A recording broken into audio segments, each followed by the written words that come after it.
مولانا ظفر احمد عثمانی صاحب ہندوستان سے اس دور میں حج بیت اللہ کے لیے تشریف لے گئے جس دور میں لوگ بحری جہازوں کے ذریعے سفر کیا کرتے تھے۔ آپ نے واپسی پر اپنی زندگی کا ایک ایسا واقعہ قلم بند کیا جس نے آپ کی زندگی کو صحیحاً بدل کر رکھ دیا۔ آپ فرماتے ہیں کہ مجھے کسی بھی محفل نے کبھی لاجواب نہیں کیا سوائے ایک موقع پر جب میں حج بیت اللہ کے لیے گیا، اور جب طیبہ شریف میں آ کر لوگوں نے خیمے لگائے تو میں بھی وہاں خیمہ نشین ہو گیا۔ گرمی کی شدت بہت زیادہ تھی۔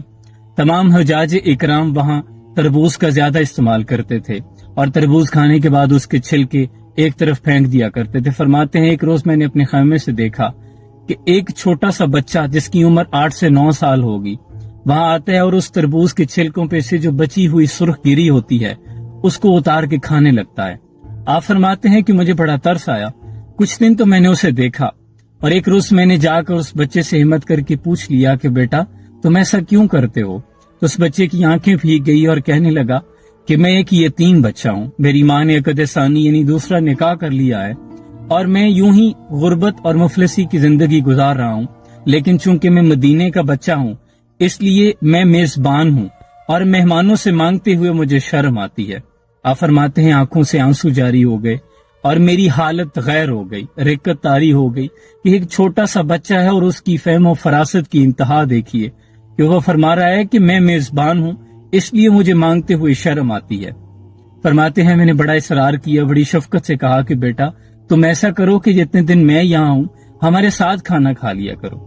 کہتے ہیں بچہ ابھی تک انکاری تھا لیکن ہماری شفقت اور بار بار اصرار کرنے پر وہ رضامند ہو گیا، اور جب کھانا کچھ دن ساتھ میں کھایا کچھ شناسائی بڑھ گئی، بات چیت ہوئی، گپ شپ ہوئی، تو میں نے بچے سے پوچھا کہ بیٹا تم ایسا کرو کہ جب ہم یہاں سے واپس آئیں گے تم ہمارے ساتھ ہندوستان چلو، میں وہاں تمہاری تعلیم و تدریس کا بندوبست کروں گا، اچھا رہن سہن ہوگا، میری وہاں اچھی جان پہچان ہے، میں تمہیں ایک اچھی زندگی گزارنے کے تمام موقع فراہم کر سکتا ہوں۔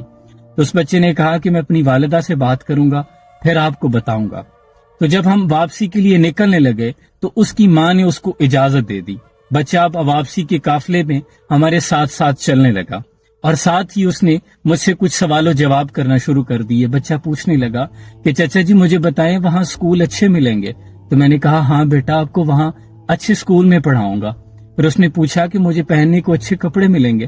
میں نے کہا ہاں بیٹا تمہیں اچھے کپڑے پہننے کو ملیں گے۔ پھر اس نے پوچھا مجھے کھیلنے کے لیے بھی وقت ملے گا؟ میں نے کہا تمہیں زندگی کی بیٹا ہر سہولت ملے گی۔ فرماتے ہیں کہ ابھی ہمارے سوال و جواب چل رہے تھے کہ چلتے چلتے سامنے سبز گنبد خضرا نظر آ گیا اور اس بچے کے پاؤں یک لخت رک گئے ہوں، جیسے اس کے قدم بوجھل اور بھاری ہو گئے، اور اس نے مجھ سے فوراً پوچھ لیا کہ چچا جی کیا وہاں سبز گنبد خضرا بھی ملے گا؟ تو آپ فرماتے ہیں کہ میرے پیروں کے نیچے سے جیسے کسی نے زمین کھینچ لی ہو۔ میرے پاس اسے کہنے کو کوئی جواب نہیں تھا۔ میں نے کہا بیٹا اگر وہاں گنبد خضرا ہوتا تو میں وہاں سے چل کر سفر کر کے یہاں کیوں آتا؟ آپ فرماتے ہیں یہ سننا تھا کہ اس بچے کی آنکھوں سے آنسو جاری ہوئے، اس نے اپنا ہاتھ میرے ہاتھ سے برق رفتاری سے چھڑایا اور کہنے لگا کہ چچا جی مجھے مفلسی اور غربت کی زندگی قبول ہے لیکن میں سرکار مدینہ کو چھوڑ کر یہاں سے نہیں جاؤں گا، میں مدینے کے بغیر نہیں رہ سکتا۔ اب فرماتے اس بچے کی حالت مجھ سے دیکھی نہ گئی، اس بچے نے مجھ سے ہاتھ چھڑایا اور یوں برق رفتاری کے ساتھ بھاگتا ہوا میری نظر سے اوجھل ہو گیا۔ آپ فرماتے ہیں کہ میں وہاں ایک زندہ لاش بن کے کھڑا تھا۔ اس کے بعد آپ نے ساری زندگی اسی واقعے کو یاد کرتے ہوئے اور دوسروں کو سناتے سناتے اپنی ساری زندگی گزار دی۔ آپ فرماتے ہیں کہ یہ زندگی کا وہ واقعہ تھا جس نے میری زندگی کو بدل کے رکھ دیا۔ فریاد امتی جو کرے حالت زار میں، ممکن نہیں خیر البشر کو خبر نہ ہو۔ اے ذوف در احمد پہ گرا دے، دربان کہیں اٹھ میں کہوں اٹھا نہیں جاتا۔ اللہ کریم سے دعا ہے اللہ کریم تمام عاشقان مصطفیٰ صلی اللہ علیہ وآلہ وسلم کو مدینہ شریف حج بیت اللہ کی بات حاضری نصیب فرمائے۔ میرے حق میں دعا کیجیے گا۔ السلام علیکم۔